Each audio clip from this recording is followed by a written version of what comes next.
नमस्कार फ्रेंड्स, मैं एडवोकेट प्रज्ञा भूषण आज हाजिर हूँ आपके सामने एक ऐसा टॉपिक लेकर के जो बहुत से लोग मुझसे सवाल करते हैं। और वो ये है कि अगर किसी व्यक्ति की मृत्यु हो जाए तो उसके बैंक अकाउंट में जो पैसा पड़ा है वो उसकी मृत्यु के बाद उसके नॉमिनी का होगा या फिर उसके लीगल हेयर्स का होगा।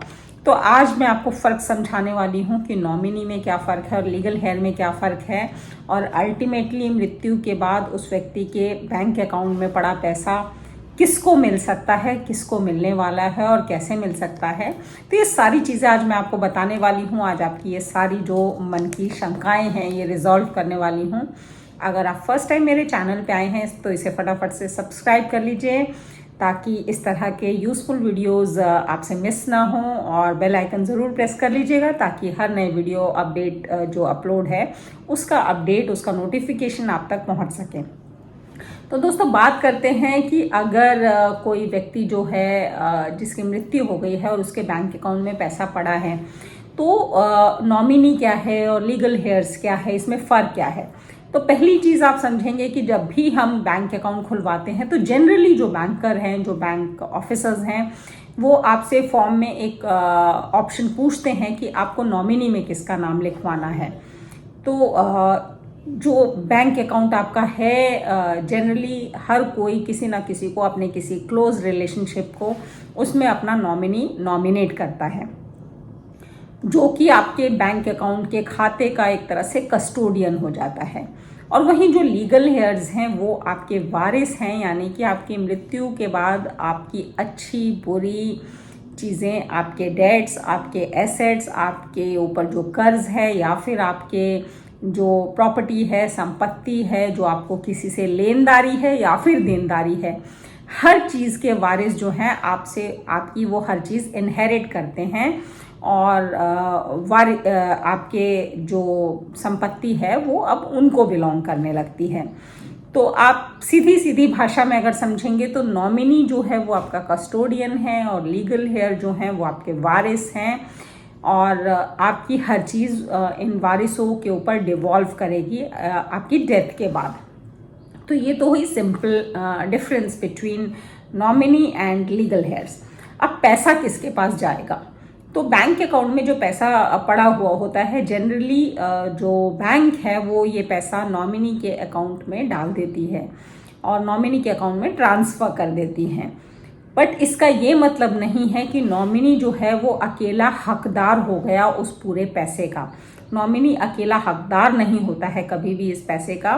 बेसिकली किसी को अगर अपने बैंक अकाउंट में नॉमिनी बनाया गया है तो इसका ये मतलब है कि जो मरने वाला व्यक्ति था इस नॉमिनी पे बहुत ट्रस्ट करता था और अपना ट्रस्ट इस पे रिपोज करता था, और उस वजह से उसने इस व्यक्ति को नॉमिनी बनाया अपने बैंक अकाउंट में, ये विश्वास करते हुए कि जो नॉमिनी है वो न्याय करेगा मेरे पैसे के साथ और मेरे सभी वारिसों के बीच में, सभी लीगल हेयर्स के बीच में इस पैसे को बराबर बराबर से बांट देगा और हर लीगल हेयर को उसका हक देगा। नॉमिनी बनाने का ये मतलब कतई नहीं था मृतक का कि मेरे मरने के बाद ये सारा पैसा नॉमिनी का हो जाएगा। ऐसा बिल्कुल भी नहीं है। ये सारा पैसा नॉमिनी का नहीं होता है, नॉमिनी उसका हकदार नहीं होता है।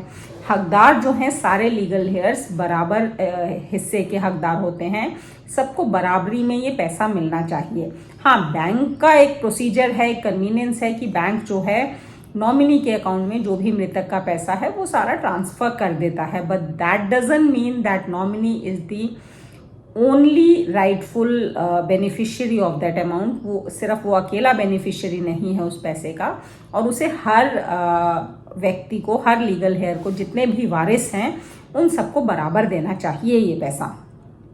फॉर एग्जाम्पल मैं आपको एक एग्जाम्पल बताती हूँ कि सपोज़ बहुत सारे मेरे क्लाइंट्स हैं, मैं एक लॉयर हूँ, मैं एक वकील हूँ, तो मेरे बहुत से क्लाइंट्स हैं जो अपने संपत्ति के कागज़ मेरे पास रखवा के जाते हैं किसी भी वजह से। शायद उसमें आगे दूसरा कोई टाइटल डॉक्यूमेंट क्रिएट करना है, या उसमें वो कोई नई करेक्शन करवाना चाहते हैं, या वो चाहते हैं कि मैं इन कागज़ों को पढ़ूँ और इसमें कोई कमी पेशी है तो उसको ठीक कर दूँ या ठीक करवा सकूँ। तो जिस भी वजह से या कोई कोर्ट केस चल रहा है जिसकी वजह से वो अपने संपत्ति के कागज मेरे पास रखवा के जाते हैं, इसका ये मतलब नहीं हो जाता कि मैं उस संपत्ति की मालिक हो गई। मेरे क्लाइंट्स ने मुझ पे विश्वास करके कि मैं उसका दुरुपयोग नहीं करूंगी, वो कागज मेरे पास रखवाए और मैं उन संपत्ति के कागजों की कस्टोडियन बन जाती हूँ। और कल को खुदा ना खास्ता अगर उस व्यक्ति की मृत्यु हो जाती है तो मेरा ये फर्ज बनता है, being the custodian of the property, कि मैं वो कागज उस व्यक्ति के वारिसों तक पहुंचाऊं जो कि उसके हकदार हैं और जो कि न्याय संगत जिस व्यक्ति को वो कागज मिलने चाहिए। तो सेम अप्लाइज हेयर कि जो बैंक अकाउंट में नॉमिनी है उसकी ड्यूटी है कि वो जो भी हकदार लोग हैं जिनके भी हक में ये पैसा जाना चाहिए, जो वारिस हैं मृतक के, उन वारिसों में ये पैसा बराबर से बांटे और न्याय संगत तरीके से उस पैसे को डिस्पोज ऑफ करे, ना कि खुद रख करके बैठ जाए, क्योंकि वो अकेला हकदार हो ही नहीं सकता है किसी के भी बैंक अकाउंट का। तो ये फर्क है नॉमिनी में और लीगल हेयर में। और मुझे लगता है कि आप समझ गए होंगे कि जो बैंक अकाउंट में पैसा है मृतक की मृत्यु के बाद किसे मिलना चाहिए। इसमें कुछ लोगों को ये कन्फ्यूजन होती है कि वारिस कौन होंगे। तो स्पेसिफिक एक्ट है हमारे देश में, हिंदू सक्सेशन एक्ट 1956, जिसमें कि केवल हिंदू नहीं, जिसमें कि सिख, बौद्ध, जैन भी कवर्ड होते हैं, जो कि हिंदू की कैटेगरी में आते हैं, हिंदू अनडिवाइडेड फैमिली की कैटेगरी में आते हैं। तो उसके हिसाब से क्लास 1 या क्लास 2 लीगल हेयर्स डिफाइंड है उसमें प्रॉपरली, और उस डेफिनेशन के हिसाब से जो भी लोग उसके मृतक के लीगल हेयर्स बनते हैं उन्हें एसएमसी यानी कि सर्वाइविंग मेंबर सर्टिफिकेट, जिसे कि हम लीगल हेयर सर्टिफिकेट भी बोलते हैं और हिंदी में वारिसान प्रमाण पत्र भी कहा जाता है, तो कंसर्न्ड अथॉरिटी से, जो कि अगर गांव है तो ग्राम पंचायत से, अगर अर्बन एरिया है तो तहसीलदार से, या फिर एसडीएम ऑफिस से एसएमसी यानी कि सर्वाइविंग मेंबर सर्टिफिकेट बनता है। और इसी सर्टिफिकेट के बेसिस पे डिसाइड होते हैं कि कौन उस मृतक के लीगल हेयर्स थे, और अल्टीमेटली वो जो भी उनके एसेट्स हैं मृतक के और ये जो पैसा है उनमें बराबर बांट दिया जाता है। तो ये था आज का वीडियो। मिलते हैं मेरे नेक्स्ट वीडियो में, तब तक के लिए थैंक यू, धन्यवाद, नमस्कार, शब्बा खैर।